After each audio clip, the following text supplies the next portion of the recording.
I'm pumped for this one. We got Grant Gale, the Grant Gale, who basically taught us pretty much how to do all of the stuff we're doing right now. I don't know if I can give you all the credit, but probably most of it. He just a quick background. So Grant's doing, I would say, 8 to 10 deals a month now at this point. Does that sound about right? Last month I did 7. Month before I did 15. Just depends on the month. Sometimes it's 3 on the low end. Yeah, that's what I was saying on the last podcast. I was like, I mean, our goal originally was like 3 deals, and then sometimes everything just hits at once. Like I did nothing last week until probably 5 days ago. All of a sudden, got like 3 deals under contract.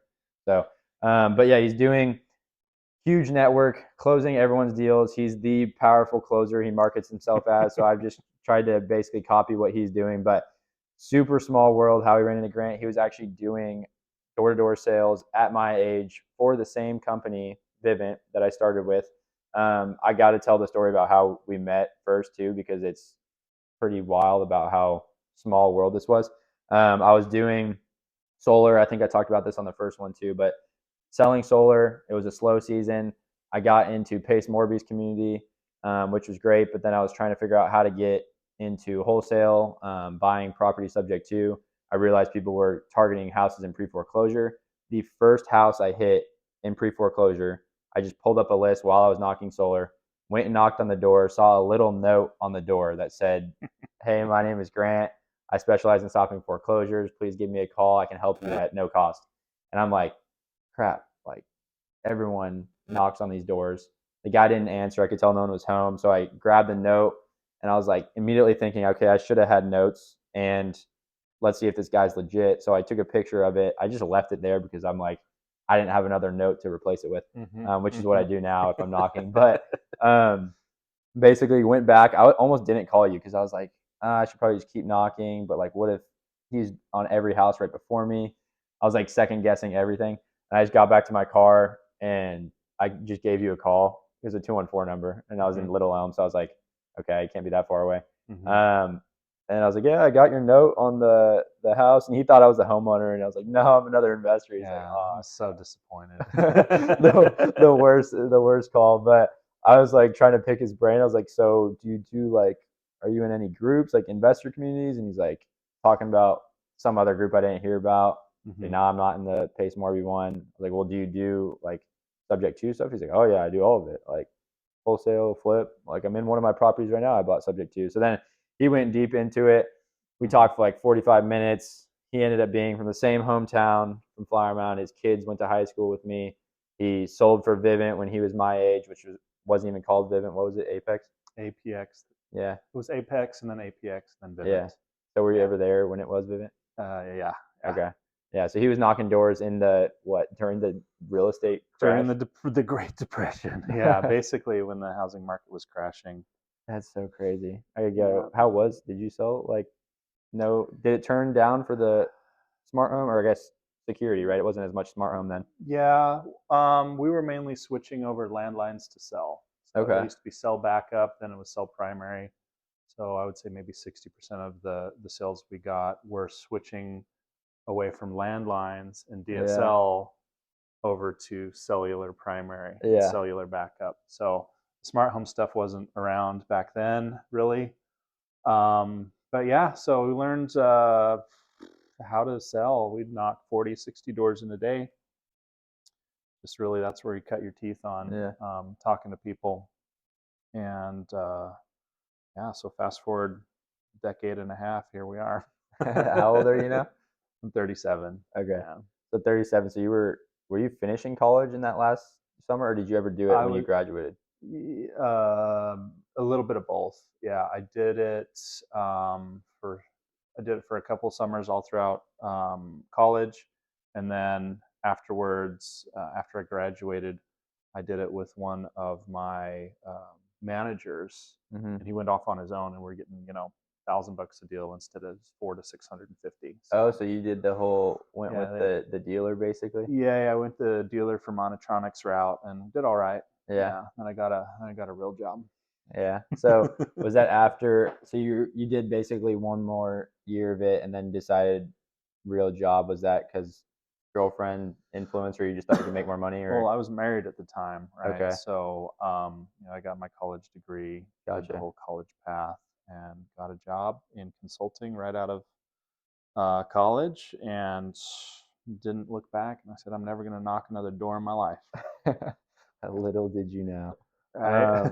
But yeah, that's crazy. So I called you. I remember back to that. You were sitting in the property. And you're like, yeah, I've done. I was like, well, how many deals have you done? I'm trying to figure out if he's like legit, if I can go shadow him or whatever. He's like, oh, like I've been in this group.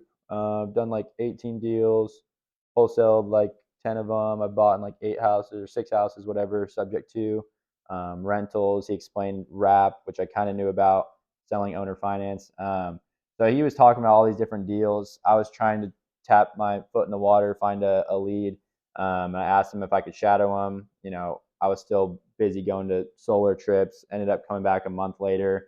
Watched him. Basically, we went and knocked. He's like, "Are you sure? Like, you wanna? If we knock, I'm going from 10 a.m. to 9 p.m. at night." I'm like, "That's what I do every day." Hmm. But I was pumped. So we went out, had a whole list, mapped it out. I think we hit like Denton County, and I just got to go watch them. It was weird being on the other side now. I got to go watch them knock houses for pre-foreclosure. So it's like helping people figure out their options to get out of it. And if it Hmm. makes sense to purchase it, we're solving a problem to get the deal. But I don't think most people don't answer. I mean, I know we got one long conversation. We're sitting there for an hour, and that guy was in a pretty tough spot. Yeah. Did you end up getting that deal?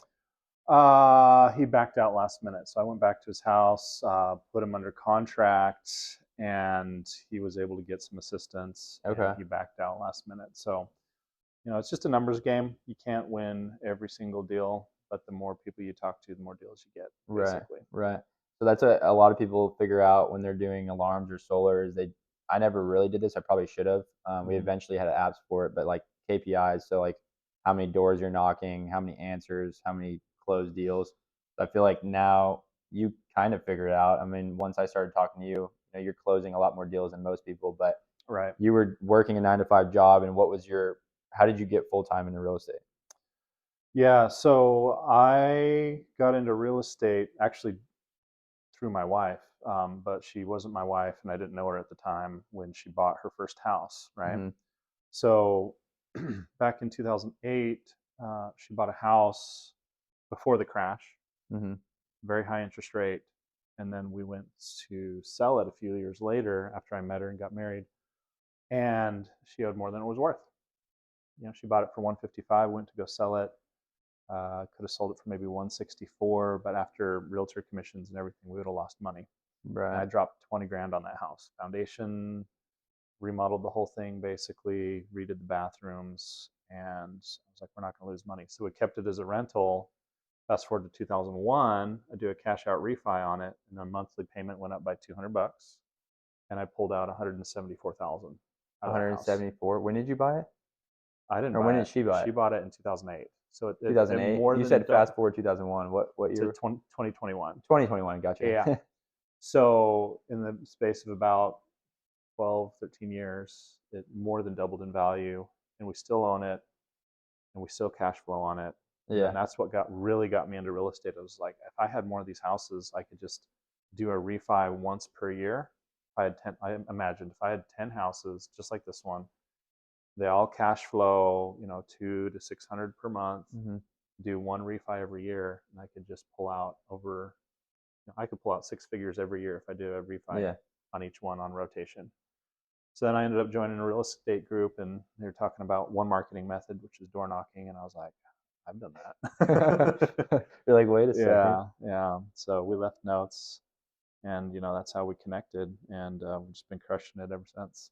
Yeah, that's crazy. So it So to was answer your question, though, um, you have to probably knock around 50 doors to get one deal, okay. right? If you say you have to, that's probably like when people hear that, they're, oh, I'll go knock 50 doors. But like if they have no plan, no sales experience, like, is that if you're bringing someone a lead, was that what you had immediately, or was that like Well, I'd just say a the first person that I door knocked, I bought his house. That's a So good start. that's lucky, right? That's That's lucky. like I was talking about when I first did alarms. I sold 3 in my first day, which you have to obviously know what you're doing, but like it was also a little bit of luck at the same time. Yeah, yeah. So you just have to have a positive mindset, be open, flexible, be willing to listen to what someone has to say. Because most people have incorrect assumption about marketing or sales. They think people are sleazeballs. I thought that because I Mhm. when I did alarms, I wanted to join as a tech, like Yeah, installing them. I didn't even want to be the salesperson, yeah, but the sales team wasn't performing very well, and I had to put food on my own table. So I'm like, I'm going to go out and try yeah, selling them door to door, and then I got into it. But the most successful people are the ones that listen to understand and solve people's problems, right? That's what gets you into the top performer is mhm, just by listening to people and solving their problems and being having empathy, you know. yeah. Which is when you're focused on pre-foreclosures, holy cow, that's pretty much all it is. Yep. Yep. So 1 in 50 doors.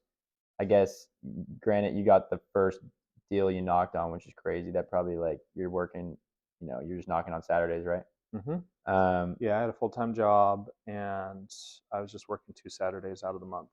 2 Saturdays out of the month, Hmm. and you would knock what, like 30 doors? How many do you think you would knock on a Saturday? Mm, at first, I had no idea what I was doing, and then I got an app, like a delivery app, to plan my route to hit all the doors more efficiently. I would say 10 a.m. until evening Saturdays, right?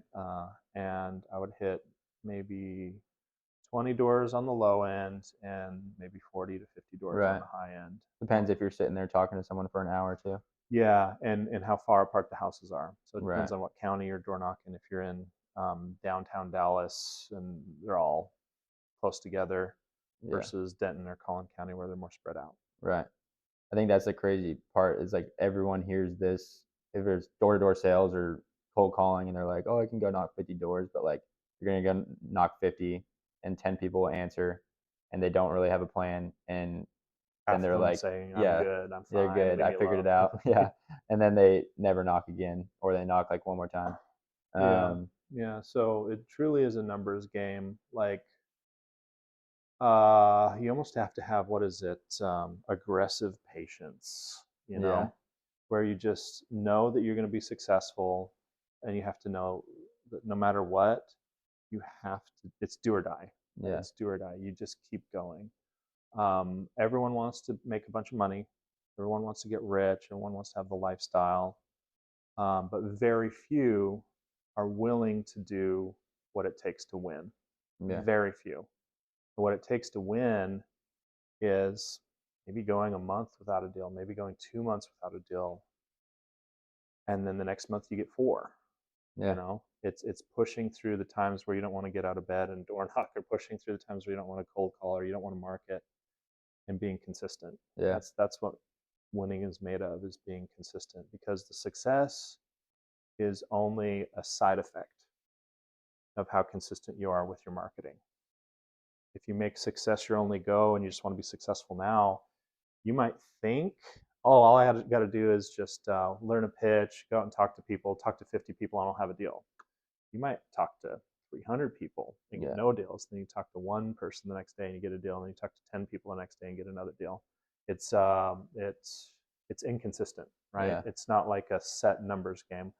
But the but the point being here is everyone wants to make a bunch of money. Hardly anyone has the endurance and the willpower to actually do what it takes to be successful. Yeah. We see that all the time. I Yeah. recruit guys. I mean, it's not always for everyone. Like some people want the 9 to 5, or it's, you know what I mean? If they like it too, then go for it. But for someone that is trying to get into it and they're like, oh, I'm gonna do this and I'm pumped, and then, it's like I don't really believe it until they're actually like hitting my like Anthony's a good example. One that guy that we work with a lot. Like he Mm-hmm. hadn't get a deal for the first 2 months, and he's just cold calling all day, and he's gotten like what, like 5 deals and or more than Yeah, that, yeah. probably We've like, got two under contract this month, and we're yeah. only halfway through the And month. I've done like another one with him. Like he's doing a lot right now, and it's just all Mm-hmm. hitting. But it took him 2 months to even get there, which is the same Yeah. for me, right? Is like I was trying to figure this out for 2 months. I talked to you in late January. I shadowed you in the middle of February, and then I was knocking, right? And no one really sees this. No one knows I'm doing this. I'm just seeing if I can figure this out to eventually stop doing solar. Mm-hmm. And then I remember we went and went to the network with y'all, met other people doing it, and I'd already tried door knocking a handful of times. Went out that week. I remember I had spring break with my girlfriend the following week, and I was like, I got it. I'm gonna knock 5-6 days this week, like 30 houses a day.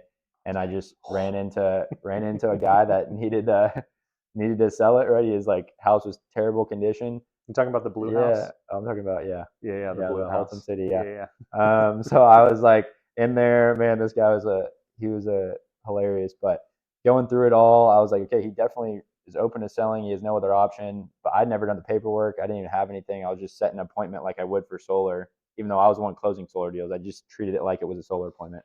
Like, yeah, my specialist like does all the numbers. We can just swing by tomorrow. And then we went over there with him, and Grant walked him through all those options. We got him under contract. I mean, it was pretty simple. You handed me a contract too. Like, hey, here you go. I got to go to another appointment. And I was like, I don't know how to fill it out. I was like, what? He's like, he checked all the boxes. He put the close date. He put our names. He's like, just sign at the bottom of each page. And I was like, that's it? And I was That's like, it. yeah. I was like, Yeah, why the you hell need did I even? initials and a signature at the I back. was like, why did I bring you into this? And then we went from, I remember we had under contract at like 110, and we sent it off to like our disposition guy to basically wholesale it. And he was like, oh, we can do like 130, 135. And I was like, oh, okay. I was like kind of excited. I was like, that's not bad. And then you're like, no, I think we can get more. We're going to shop it around. And then he's like, okay, 150, like, let's ink it up. And I was like, oh, crap. So Yep. we just $40,000 assignment fee right there for setting him an appointment. And I was like, okay, I think we can go get some more of these. So went out and did it again, and then started showing other people I could close deals, but try to copy you. So right now, though, we go through that, like the mindset stuff. Obviously, sales, you've done sales before. Not everyone feels like they can talk to people on the phones. So you've kind of mastered this, and both of us have implemented it too. But like, how do you get involved if you're not wanting to talk to sellers, or maybe they are doing a 9-to-5 job? Yeah, I would say so. We can leave a link in like the comment or something like this, so you can see. But we'll leave a link for the group that we joined. We're part of the inner circle, where we just learned from A to Z how to do real estate. Not just one strategy, not just wholesaling. It's flipping, it's realtor referrals, wholesaling, mortgage wraps, subject to transactions, novations. List goes on and on and on. So if you want to get started in real estate, the first step is just join a real estate group, like a local real estate investor group, and go to the meetups. I always have networking events. That's how I got into it. Is I just joined a networking event and listened to experienced real estate professionals walk me through the process. So real estate investing, though, it's almost like you think it's a sprint where you just have to run 100 meters and you're done, but it's really it's a marathon. Yeah. Like you just have to keep running until you get your deal. So I didn't want to quit my job when I got into real estate. I just wanted to do it on the side. Yeah. Right. I just wanted to have inflation was crazy high when I was doing this, right? And I just wanted to protect my assets from inflation, right? And one of the best hedges against inflation is real estate, because in an up market, down market, sideways market, real estate tends to appreciate. People are going to need to live in a house 100 years from now, 50 years from now. You don't know where Ethereum or Bitcoin's going to be. Which one's going to win? It's really a very stable asset, right? Yeah. So that's what got me into real estate. I was fine with maybe making 40 grand my first year, and I made over 750K my first year on the side. Like I had my full-time job. On the side, are you knocking 2 to 4 Saturdays a month, or just 2? I started out for the first 6 months, I only did 2 Saturdays, and then I started getting a lot of traction. I mean, Okay. 1 month I got 5 deals in 1 month, and I was like, I'm gonna knock one more Saturday. So Yeah. 3 Saturdays. So I'm a dad, right? I got Yeah. 3 kids, and my wife was working nights. So when I come home, I'm like full-time dad, and I don't have a lot of extra time. Yeah. So I just dedicated Saturdays, and then we got volleyball, t-ball, all sorts of stuff. So I had no time. So if you think you don't have time, like you're talking to someone who has no time, right? You just have to make time for what's important, right? So. Yeah, that's crazy. So say 750, break that down real quick. So you're talking that first year, you wanted to make 40. What are you thinking? Like you're gonna flip a house or you're just gonna buy some properties? I know your end goal was like, oh, if I own enough, I can, replace my income, I can refinance every year. But like, I guess let's just skip to it. How'd you get 750,000 in that first year to year and a half in this network? Yeah. Okay. So I just focused on one marketing method at first, and that was door knocking. Yeah, My first deal, I made 127K. Right. first deal. So this is the I one where did it a you burr knocked. strategy. Right. Yeah, you said the one, oh, you said your first deal from a while ago. No, no. So First deal this like past, yeah. first deal is when I started investing in real Yeah, estate for real. That one I knocked into it. The house is worth 355. I bought it for approximately 120. yeah. Something. You say worth 355. That's if it's in perfect condition. Yeah, put 30 grand into repairs, so about 150 to 160 all in, and then did a cash out refi. Okay. And this was that when the interest rates were still relatively low or no? They were starting to go up. Yeah. So what is your interest rate on it? Like 4.75. Okay. So, Still.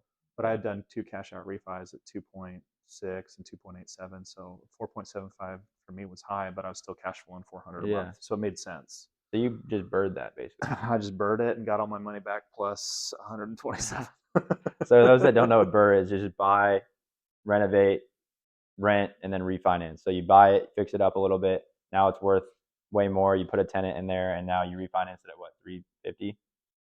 Yeah, so I refinanced at 79% Okay. of loan to value. So I basically, if you do a cash out refi, you get rid of the old loan, and all the money you put into it, you get back, as long as you buy it at the right percentage of the ARV.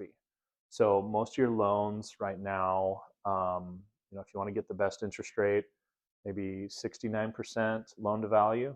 So if your loan is 100K, if your house is worth 100K, and the loan would be 69K. Yeah. Loan to value to get the best interest rate. I was fine with getting a little bit higher interest rate, 79% loan to value, because I had excellent credit and cash flows. But then the last part of the burst strategy is to repeat. Yeah. You could use some money to renovate and then refinance, or you could use other people's money. Yeah. If I used someone else's money, I probably still would have made at least 90K. Did you fund that on your own? Yeah, if you use really? because I did 2 cash out refis. Okay. For I was houses say that most of the time you're not using your own money. Yeah. So you didn't have to have necessarily 160 grand to buy that, fix it up, whatever, refinance. But in that case, you did use that. So you pull out 127,000, and now you have a new loan at a 4.75% interest rate, and you threw a tenant in there that's paying $300 to $400 more a month. Yeah. So I think right now the mortgage is just shy of $2,000, and they're paying for 2,350 per month. Wow. Where's this one at? It's in Denton. Okay. Yeah. It's a good area. That's crazy. So yeah, I know so many people like you see on social media that talk about burr, which is a little bit hard right now when you're having 7-8% interest rates. But if you buy it at the right price, it's not impossible. Like if you want to do burr, you can still do burrs today. You just have to buy them instead of at 70% of the ARV minus repairs. You have to buy them at 55% of the ARV minus repairs if you want it to cash flow. Right. If you don't care about being negative on the cash flow, it's a little more risky, but you could still do a burr and then negative cash flow, which kind of sucks. I'm all about the cash flow, but you could buy a house negative cash flow for a little bit and then sell it maybe a year later to avoid excessive capital gains. Yeah, that is true. Okay, so 127,000 on the first deal. That's a good start, right? I thought I was totally lucky. It was totally a fluke. Yeah, I mean that's a pretty solid. I mean, yeah, and people are doing those deals all the time though. But yeah. So you get into that, you're knocking, you ramp up the marketing. You talk about marketing, so you're doing door knocking. I know you started getting into a dialer, having people cold call. Yeah. When did you start marketing yourself as like, I'll close your deals? Because you're in this group and it's like people have the money, you have all the resources.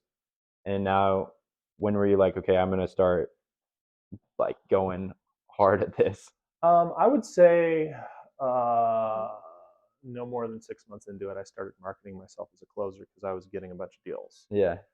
And I realized that a lot of people don't have sales experience, right? Everyone has their unique gifts, skills, desires, and a lot of people that want to get into real estate don't have the background that we have, which is door-to-door sales. Door-to-door sales, closing deals. I'd closed hundreds of people. Yeah. Every year I'd closed hundreds of people before I even did real estate. So it was very seamless. It's just learning new vocabulary.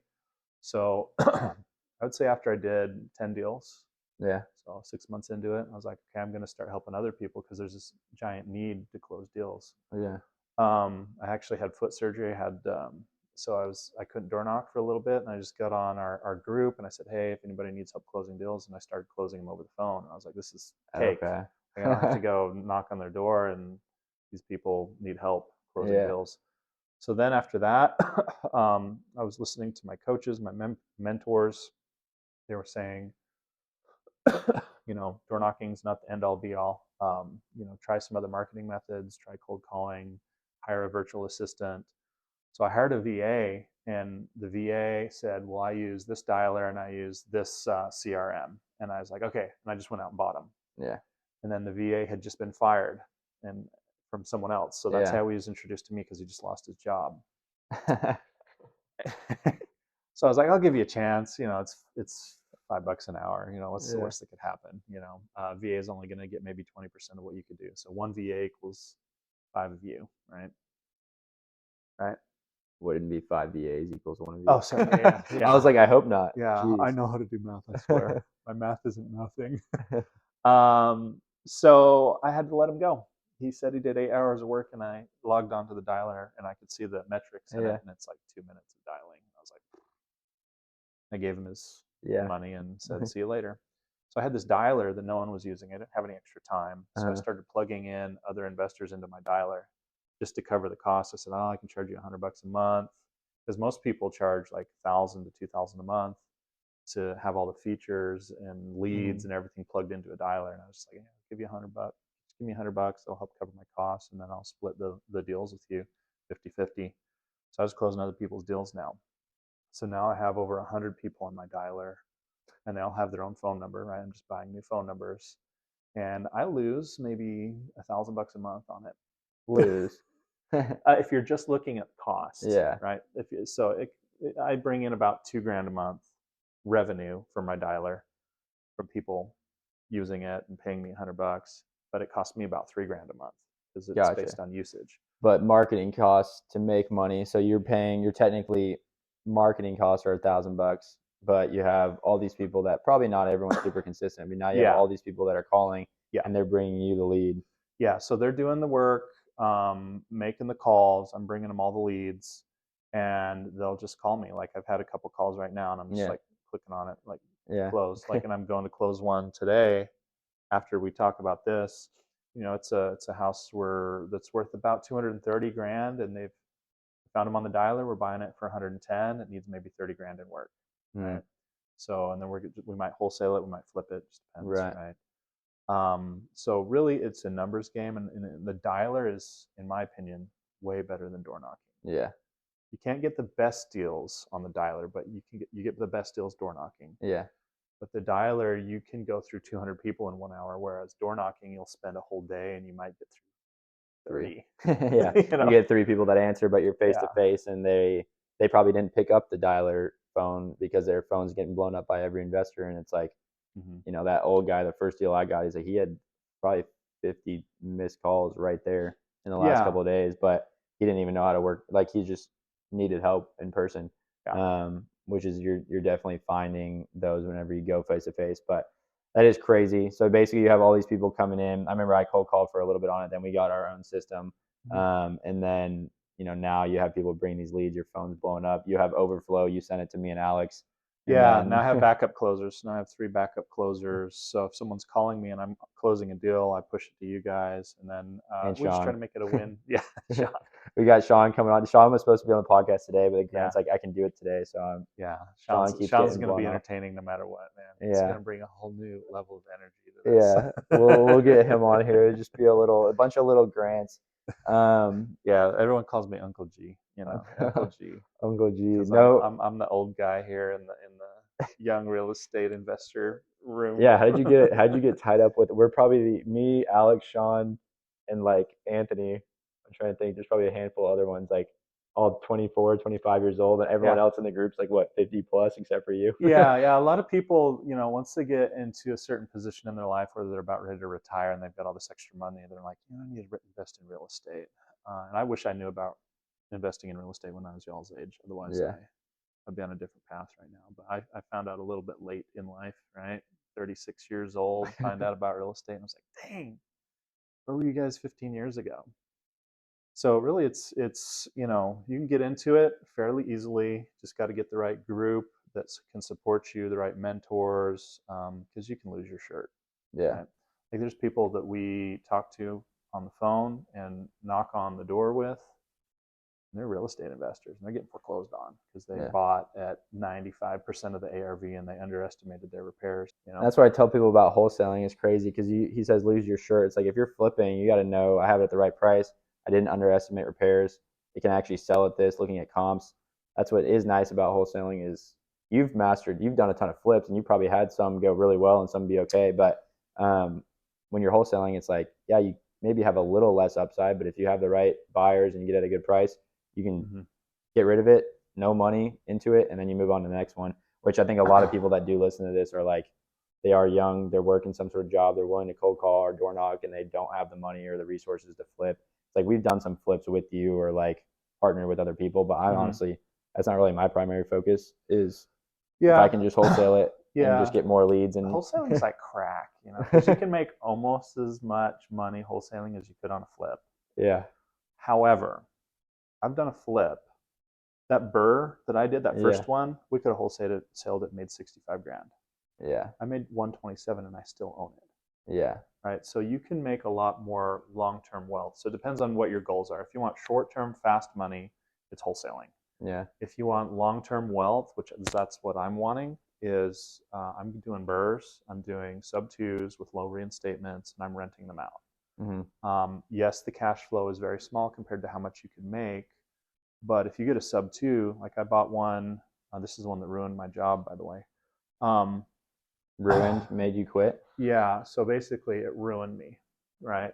So I had done maybe 16 deals at this point, and then there was one deal that I door knocked. They were willing to walk away from their house. They'd been offered $33,000 from someone 4 or 5 years prior, and they're like, we could take 33, and I was 5 years of appreciation. And they got offered 33K before, and I was like, tell you what, I'll give you 55. And they're like, really, you do that for me? I was like, yeah. I bought a $420,000 house for $128,000. Yeah. Right. They owed less than 100K on it, and they did a loan mod. So and I bought it after they did a loan mod. Right. The payment went down. So that thing cash flows. Like I'm renting it out for $3,000 a month, and my mortgage payment's like $1,200. Right. I think a lot of people like it's hard because some people I've posted a couple of videos about like how we help people stop a foreclosure and the wholesale fees you can make. But I'm like, some people are like, oh, you're just scamming these people, which I think is crazy because like if you didn't knock on their door or if like you didn't purchase, so you bought it for what, 150? What was it? 128. 128, but they made 55,000, and they were about to go to foreclosure in what, like 2 weeks? Yeah. Okay. So if you didn't go knock on the door, it needed a bunch of repairs. Yeah. Like it was a house that was infested with mice and rats. They had chewed through the HVAC ducting. It smelled horrific in there. They were hoarding, and they didn't have a job. Yeah. So you can't sell that on the market. So I would like to speak to what's fair, right? Because a lot of people that see people making a lot of money, everyone likes to pick on the big guy, right? Yeah. And someone told me that was very wise. They're like, when I was complaining about something that's not fair, they said, well, life's not fair. And I was like, yeah, whatever. I heard that a million times. They said, no, you want to talk about fair? That comes once a year. And it comes with cotton candy and a Ferris wheel. That's what's fair. That's the only time you're going to see fair, right?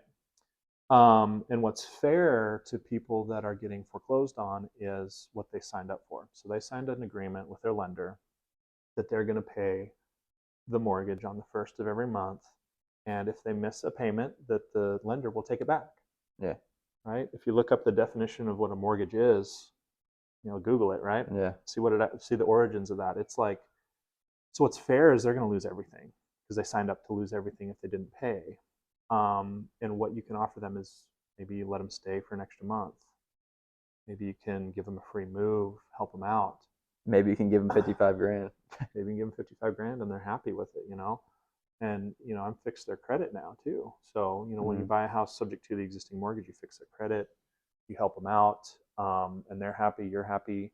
There's nothing wrong with making a bunch of money while you're helping people out. Yeah. Now, on the flip side, if you pay full price or if you pay above 70% of what it's worth and the housing market, has a little 5% or 10% blip, you just lost money. Yeah. Is that fair? No. So you gotta make sure that you protect yourself from risk. It's not real estate getting rich; it's real estate investing, because there's a definite risk of loss. Right. Yeah, I think I've realized that whenever I'm closing a deal or talking to a seller, is like leveling with them, being like, hey, like I want to get you the highest offer we can. I'm going to show you exactly how we get to this number. This is how any investor does a formula, right? It's like we take the ARV, we take 70%, and then we subtract repairs because of this, this, and this. And it's like with the way the market's going, like we don't want to take on too much of a gamble. Like I have a family to feed too. I feel like you always say that. It's like if we I do, man. if we lose money in this, like, we could be in a very tough spot too. So I want to make sure that I can get you this and a number that we can close at, because a lot of people will give them a number and then you can end up closing on that, or maybe they do say, oh, everything's fine in the house, and you go look at it. But so we look at talk about bad deals, right? So you don't want to be the person that does the bad deal. So rule number one: don't lose money, right? I would say maybe 30 to 40% of the people that I talk to that want to sell me their house, I will pass. Because they might have a $100,000 reinstatement and they owe 90% of the ARV and they need a ton of repairs. A bunch of numbers that not everyone understands. Basically, the house needs way more work. They're so far behind on the mortgage, and the house isn't worth enough to even make a deal out of it. Right. So I've done almost 70 deals now, and 2 of them come to mind as bad deals. One of them I bought near the Austin area, and a condo had just sold for about $302K there, and we were buying it for $130. So you think, oh, great deal, right? Only needs about $30K in repairs. We ended up going over the repair budget by about $10K due to HVAC and electrical issues. But we were still on track to make about $50 to $80K. And then, the Fed raised the rates. So we bought this at the peak of the market, right? So we got it listed. We listed it through a very bad realtor, right? Because it was, my partner chose the realtor. No offense to my partner or that realtor. They didn't perform. Yeah. So we reduced the price down from $287 to $272 to $250, and then someone sold one for $245. So then that was the new comp, and then we listed it for $244, and we didn't get any offers because no one can afford the monthly payments anymore, right? And this is entry level condo. So we got one offer. It was a cash offer from an old bitter dude that just got divorced, and we broke even on it, and I was happy. Yeah, because I used hard money on that one. I didn't want to hemorrhage anymore, so I got back what I put into it, and now it's a win. That's a bad deal though. Yeah, but we bought it for way less than 70% of the ARV, and the market took a dip. But you can buy houses in other areas, and the market takes a dip, and there's still get a bunch of buyers. Right. So this was just kind of out there. Yeah. There's another one though. This is probably the worst deal that I've ever bought, and my realtor told me not to buy it. So listen to your realtors, but only the good ones, right? Yeah. I had to do a DSCR, cash out refi, so debt service coverage ratio. Okay. I got a 10-year interest only. So I got locked in for 10 years, interest only payments. So my mortgage is $4,300, and I'm getting it rented out for $5,000, right? Okay. That sat on the market for about a year because it was worth $625 when I bought it. I bought it for $298. We blew the budget on repairs, and I was like, man, that's a good deal, right? If it's worth $625 and you buy it for $298, that's a good deal, right? Yeah. Even with $100K in repairs. Yeah. Sounds like it. Right. The problem was the layout was weird. Now I've just had to do a refi, and I'm just renting it out Yeah. because no one wanted So to how buy much it. did you end up pulling out of it? Did you get the Nothing, man. It's the really? worst deal ever. Yeah. So there's definitely that's what's crazy. I feel like no one really talks about all the bad deals that you do. You see all the like the big money, and it's like can be cool, and then it can be scary to see that. Yeah. Again, both of those you technically could have wholesaled and probably made 20 grand, maybe. Yeah, Depending on the yeah. I could have wholesaled that one and made money, but this one I'm just keeping as a rental, little yeah, cash flow. 700 something a month, right. which is not bad. Yeah, same bad. Not great, but not bad. Yeah, Right? it's always just make sure you have a couple exit strategies, I would say. Yeah, yeah. But that is You always have crazy. to have a backup to your backup. Yeah, yeah. So I guess we could go on about all these deals. I feel like forever. What is the biggest thing I think for someone that is new that wants to get their first deal? I think a lot of people are trying to wholesale. Maybe they're trying to get out of a 9 to 5.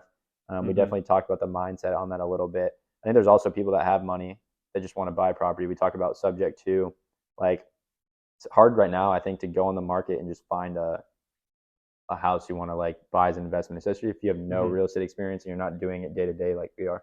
Yeah, yeah. So I would say to those that have money and want to invest, find someone that brings you a deal. Yeah. Right. So if you got money, we can connect with you. I just helped a dentist out. She gave me 20 grand, and I gave her a 15% return annually on her money. Gave her interest only payments for a year, and I performed my exit within 1 year, and she got her 20 grand back plus 15% interest, and it was backed by hard assets. So if you have money, find someone who can bring you a deal and become their money partner.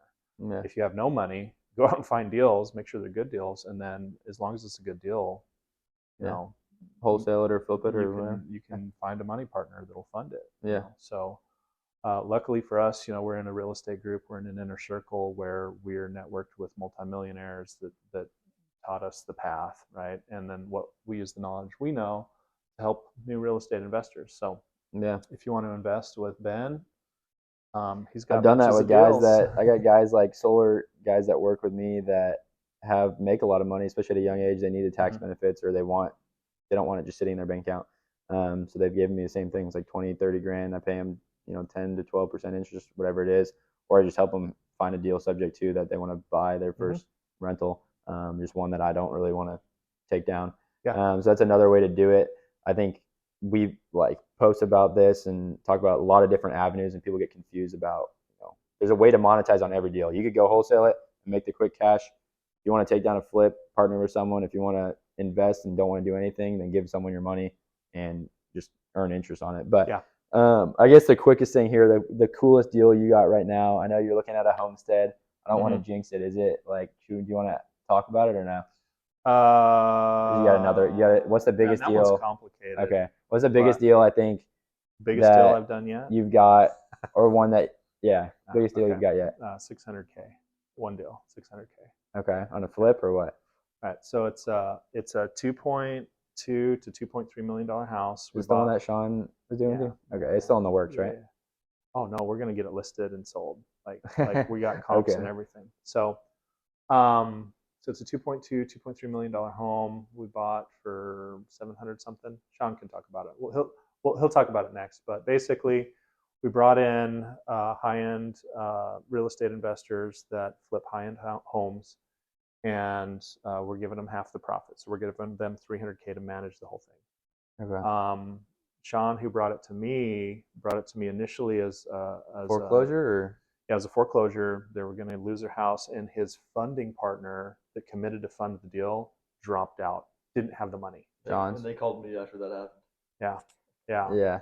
So this was real quick too. This is Sean just cold calling on your dialer, right? I think he said he door knocked this. Door knock it? Okay. Yeah, I'm not entirely sure. So he door knocked a $2.2 million house. Yeah. They're in foreclosure, and then continue, I guess. Yeah, so we negotiated a joint venture agreement with them where we would get 70% of the profit, they would get 30. We'd stop the foreclosure, would pay them about 100 grand up front to move out for their expenses, and it was a lot of negotiating, right? So when you want to talk about negotiating, that's the other skill to learn, not just how to talk to people, but negotiating is super important.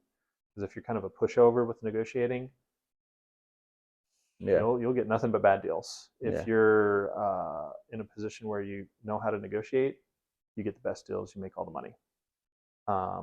And if you can offer someone something that's better than what they have, which is they're losing everything, if you can at least help them fix their credit, stop the foreclosure, let them stay in the house, those are the things people want. And if you can give it to them, you've solved their problem, and make it a win-win situation. So this one, you bring in, you have $100K up front. Obviously the house you're saying is worth fixed up like 2.1, 2.2? 2.23, okay. 2.3. Does it need a lot of work? 300K in cosmetics. 300K? Is this like 5,000 square foot? It's like a 7,100 square foot house. 7,100 on 2.5 acres. It's got a pond. It's got a pool. Got a movie theater in it. Very high end.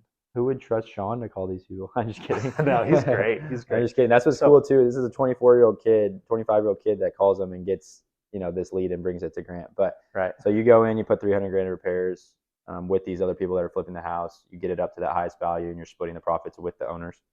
Yes. Okay. So like an equity partnership. So if you get a lot of pushback with someone who wants the most amount of money for their house, you can joint venture with them, get them paid twice. It's a strategy I use all the time to beat any investor's offer. So if someone's extra greedy and wants extra money, you can pay them a small amount up front, flip the house for them, and then give them all of the net proceeds on the flip, and then you just take a flat fee on the end. On the back end, take a 15% commission on the final sales price, and they get all the net proceeds. 15% on a 2.2 would be nice. Yeah, so we got a little more. But you're taking 70% of the profits, okay? Yeah. And then you're splitting it with the people that flipped it, and then Sean. That's awesome. Yeah, so that one hasn't sold yet, but of the ones that I've sold, that $200,000 deal made me quit my job. I would say on average, you make anywhere from 20 to 50K on an average deal. On a thin deal, you might make 5 or 10K on a wholesale. Yeah. And then on a really good deal, high. Get the 100 ones that we talked about. 100K, yeah. Those 100K deals are nice. Yeah, trying to get more of those for sure. Definitely hard if you're only wholesaling, but those big ones that you find can definitely happen. But he's got another deal he's got to go to right now. Hopefully go close it. Yeah. I got one that you brought me last night that was getting under contract this morning. Got some people to call, so there's always stuff coming in. But Grant, if you want to find him, actually, not a big real estate social media guy, but he's got like millions of subscribers on, what is it? No, we need it. No.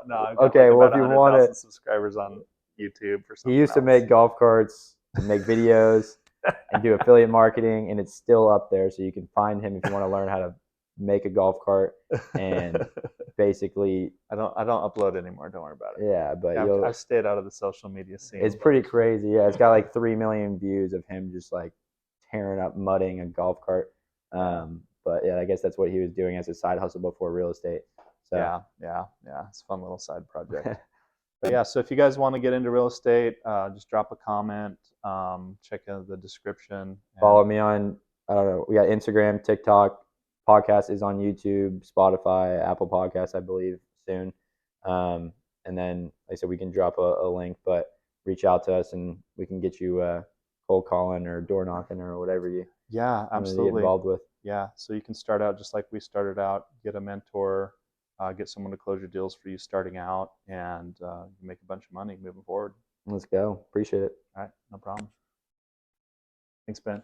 Thanks, Alex. Did a lot of talking. I know. All right.